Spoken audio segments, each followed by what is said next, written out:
Good evening. This is the 5th episode of our historical sketches on the history of Ukraine. And in this episode, we approach an era on the history of this country where, for some at least, ideology can color the interpretation of the events.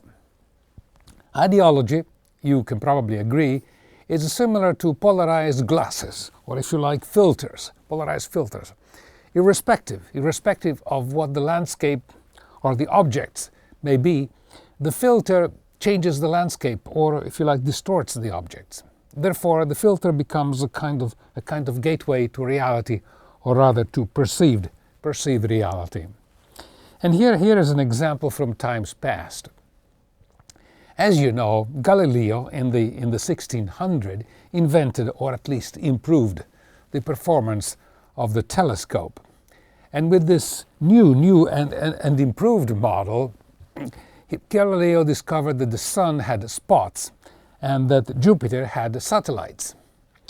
The spots on the sun were already a problem because the sun was supposed to be perfect. But the real problem was the Jupiter's satellites.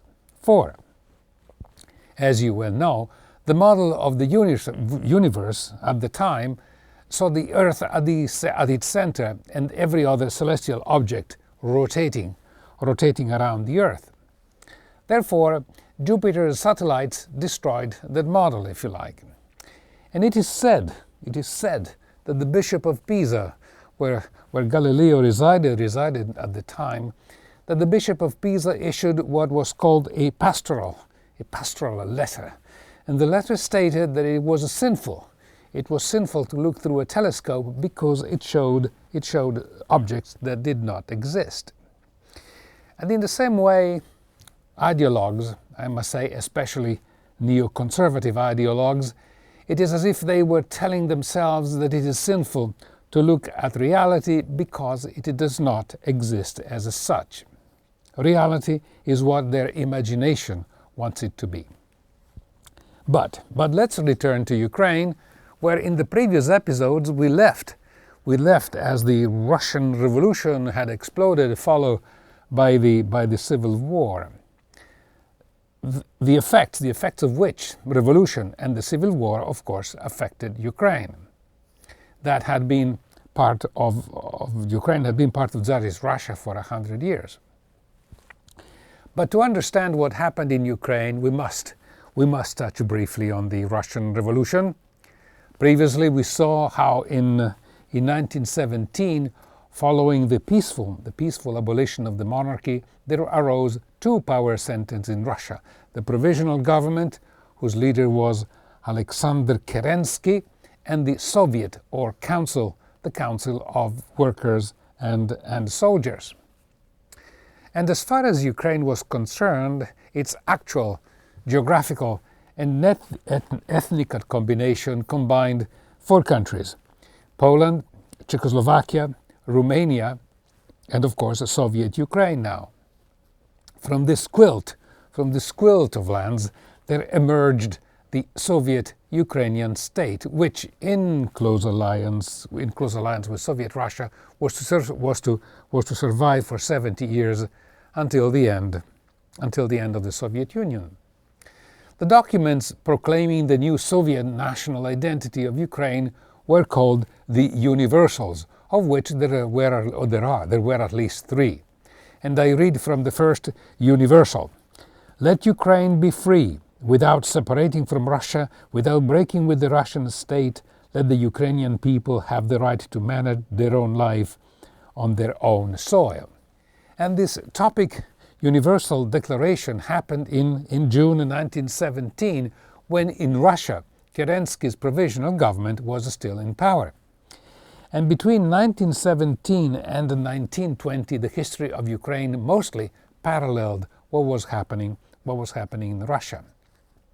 In Russia, the provisional government wanted to continue the war, that is, World War I, but the Soviet of Workers and the soldiers did not.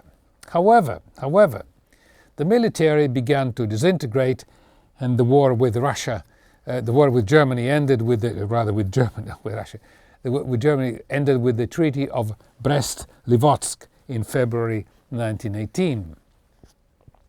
And the treaty actually referred to Ukraine and Russia as two independent countries, both at war with the Central Powers. Now, historically speaking, Putin was right when he said that at the end of World War I, Russia surrendered to an enemy, that is Germany, that had already lost the war.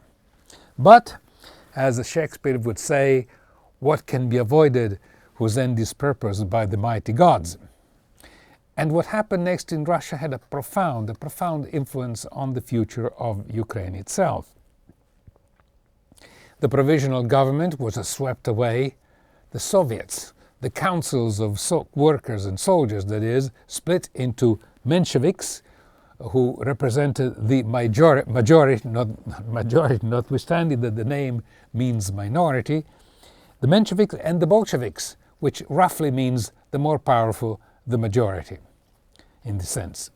Both Mensheviks and Bolsheviks wanted to convert Russia into an industrialized central state, socialist state. But generally speaking, the Mensheviks were for going slowly, the Bolsheviks wanted the speed. They were led by Lenin, Trotsky, himself a Ukrainian, and shortly later by Stalin, a Georgian, whose actual Georgian name was hard to pronounce, Dahogashvili. It seems that all Georgian names end in Shvili. After this Treaty of Brest-Litovsk, the Ukrainian government, that is the Central Rada as it was called, is still called, was driven off of Kiev by the Bolsheviks. Whereupon the Ukrainians asked the Germans for help, which the Germans provided. In turn, the Germans drove off the Bolsheviks from Kiev, but the Germans, in exchange, wanted to have very large quantities of grain. And the peasants, the Ukrainian peasants, were not enthusiastic about giving up their crop in response to a request from a far-off government that claimed to represent their interests. Still, with the help of the Germans, there was established in Ukraine a new, we can call it a right-wing hetmanate that opposed revolutions of any kind, and it essentially represented the interests of the large landowners and of the usual bankers. And all the while, Russia was the theater of a civil war, pitting the Bolsheviks, or Reds, against the Whites, the conservative forces, and the armies sent in Russia by the West, notably and namely the British, the French, and the Americans.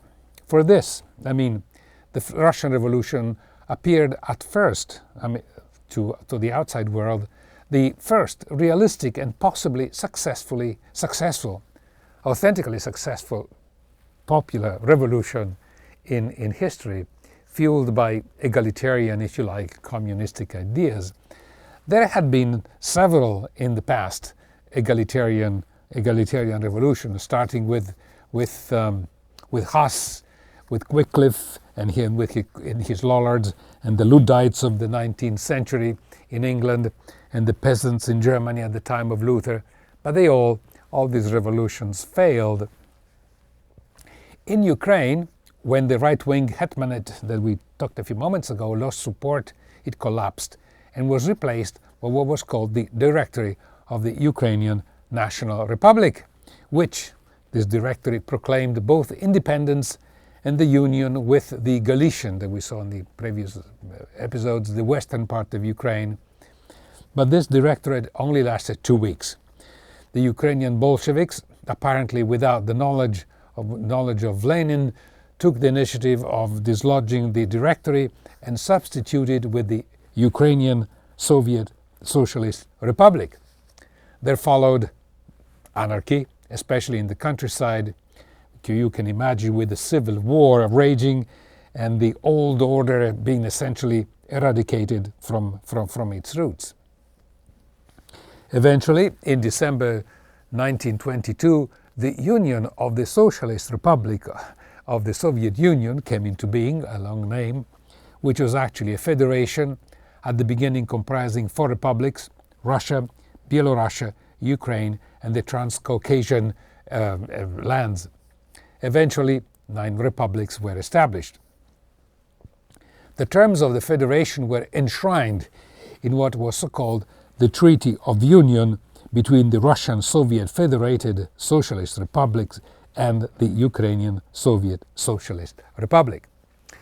The central government had authority to lay down general principles controlling especially education, justice, and health, plus control over the exploitation of natural resources, including the use of land, the power to nullify decisions of the Union republics, and the authority to handle the foreign affairs of each one of the republics. An arrangement which in principle is not much different, if you think about it, from the structure of the United States Federation, where there is a Department of Education, a Department of Health, etc., etc. There are federal lands, and no state has the authority to handle foreign affairs independently. The political structure was founded on councils of the Soviets or worker deputies, and each administrative unit had each region, which in Russian was called oblast, had its own council of workers deputies.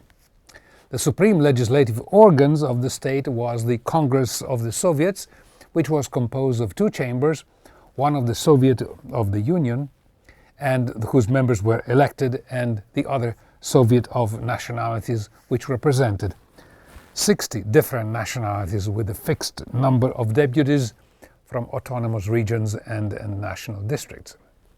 And this is why we sometimes hear names such as the Republic of Chechnya, Dagestan, Ossetia, and many others. Incidentally, talking of national Russian republics, the business of the sanctions against Russia may have damaged Russia, but so far it has also caused significant damage to the European exporter of food products.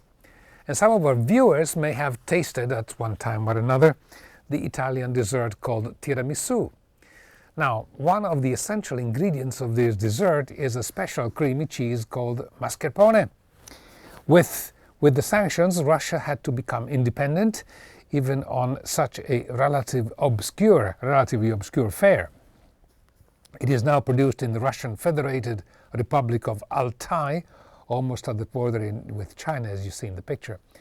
And in the lush valleys formed by the mountains taller than the Alps, the cows must produce good milk for good Russian mascarpone, which in Russian is called zadirat. Back to our history.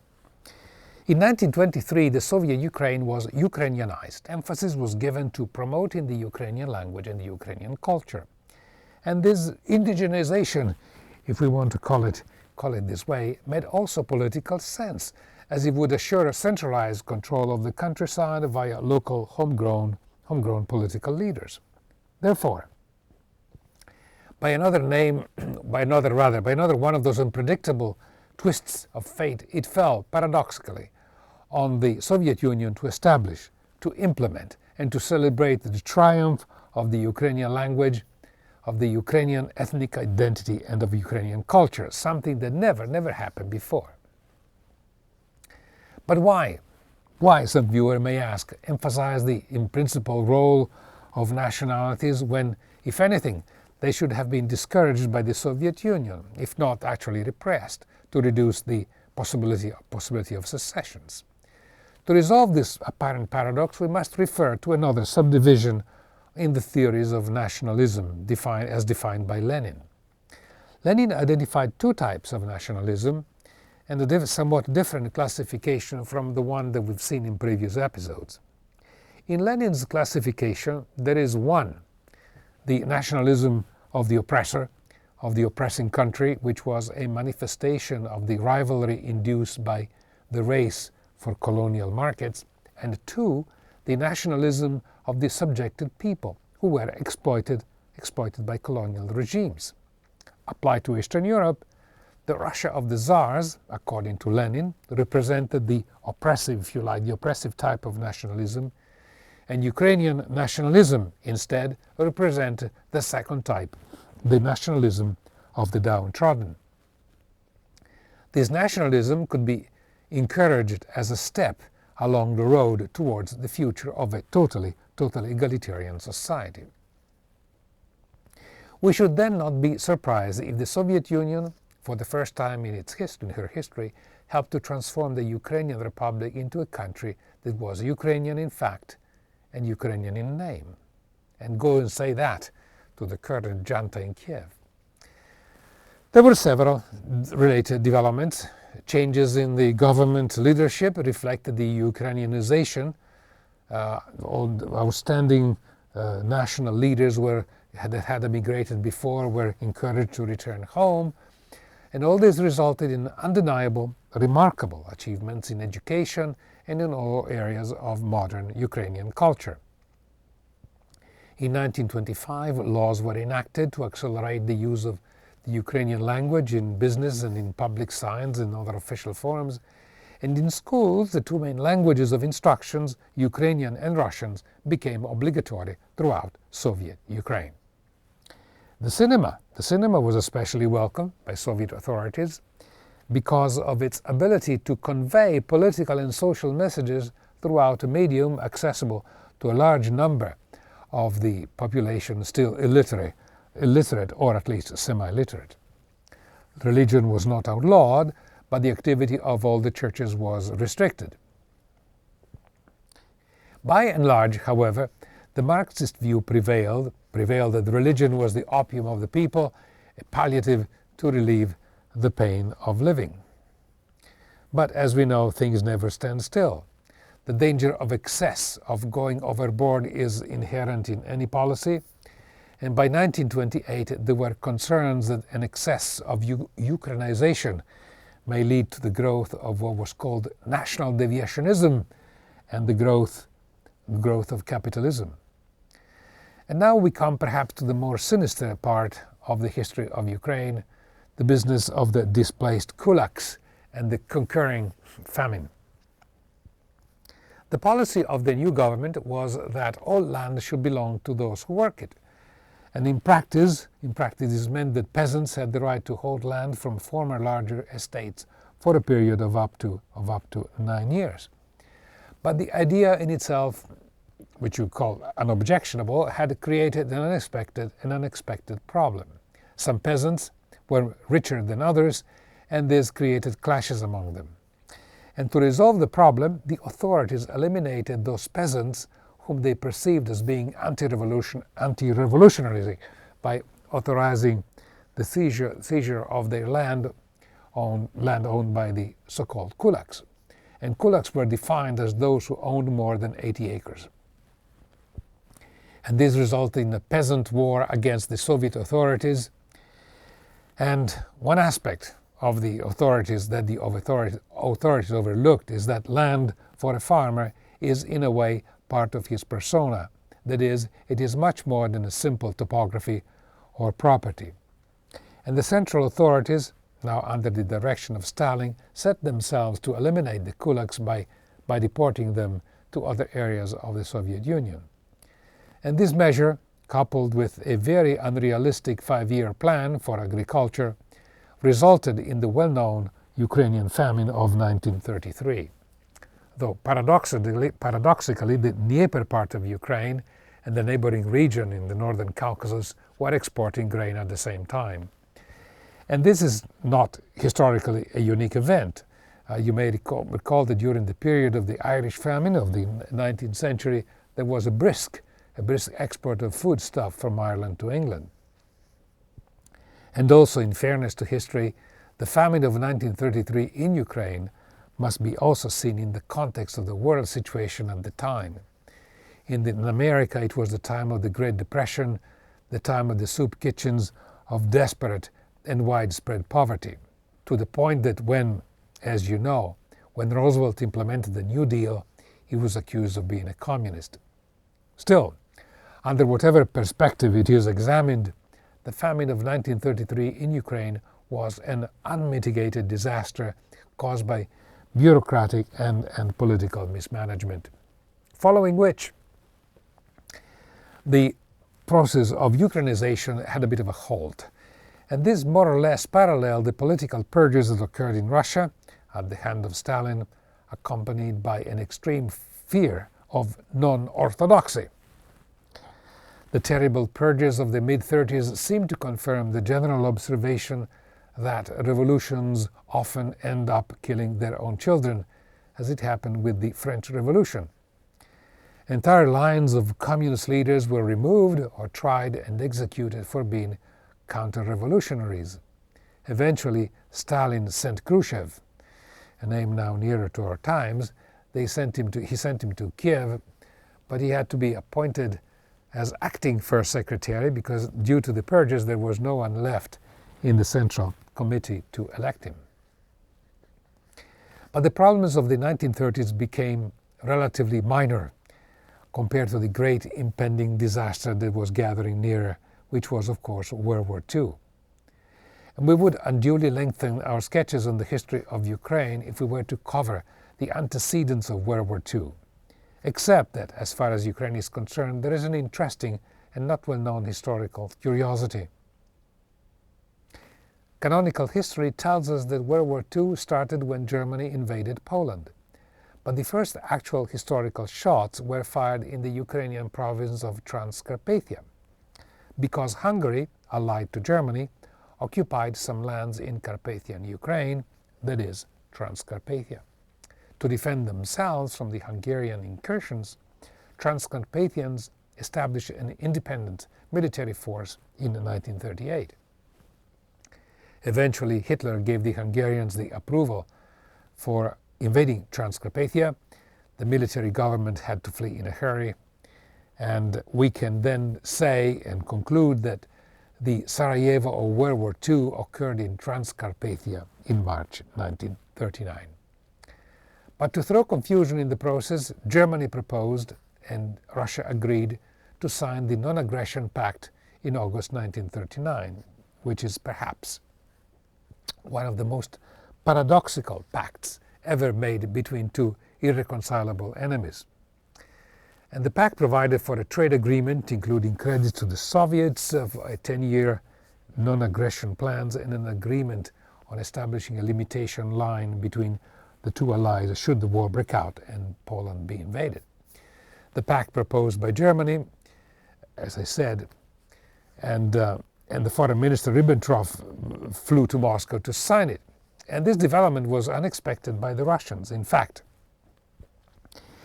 Stalin was quoted to have asked Ribbentrop and said, "You have always thrown dirt on us."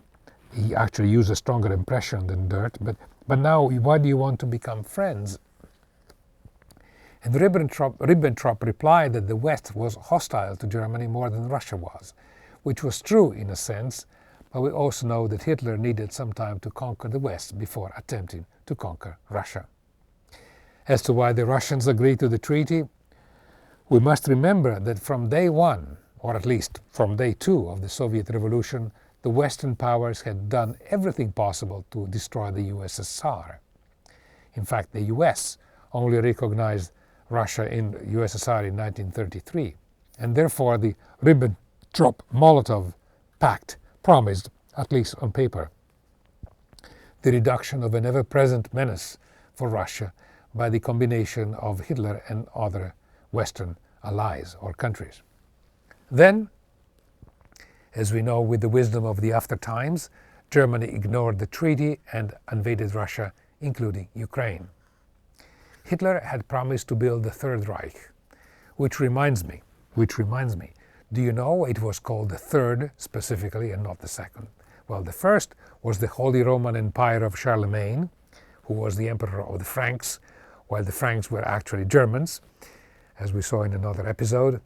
Then there was the relatively short German empire of the Hohenzollern, Kaiser Bill, swept away by World War I, and now it was the time of the Third Empire, which was to last at least 1,000 years. But if Hitler had read Shakespeare, he may have learned that our wills and fates do so contrary run that our devices still are overthrown. Our thoughts are ours, their ends none of our own. And those who followed the recent upheavals in Ukraine will have heard of the historic rebirth of a character called Stefan Bandera and his Banderites, who are an extreme right-wing element in the current Ukrainian parliament, and they were the most aggressive physical provocateurs of the coup d'etat in February 2014. To understand the issue, we must remember that in the late 1920s and 1930s, fascism and Nazism became very popular, not only in their respective countries of origin, Italy and Germany, but also elsewhere. In fact, in just about every country of Europe, there were strong sections of fascist and Nazi sympathizers, and many even in the United States, the aviation hero Lindbergh, for example. And fascism and Nazism were characterized then and now by a fierce, irrational nationalism coupled with hatred of communism. The structure of the Nazi and fascist government was, as you know, the corporate nationalist state. Historical wisdom demonstrated that if fascism or Nazism was the response of the bourgeoisie, today we would call it the 1%, the response of the bourgeoisie to the fear of having their privileges curtailed. The movement appealed especially to the young, seeking an outlet for their quest for glory, as until World War II, fascists were heavily involved in colonizing what was left to colonize, especially in Africa. But a time that sees the lackey of eternity, as the Shakespeare would say, signals the end of this episode. Next time, I promise, we will finish the series on the history of Ukraine. I thank the crew and Kat Iverson, our skilled director. Thank you for watching. I am Jimmie Moglia, and see you next time.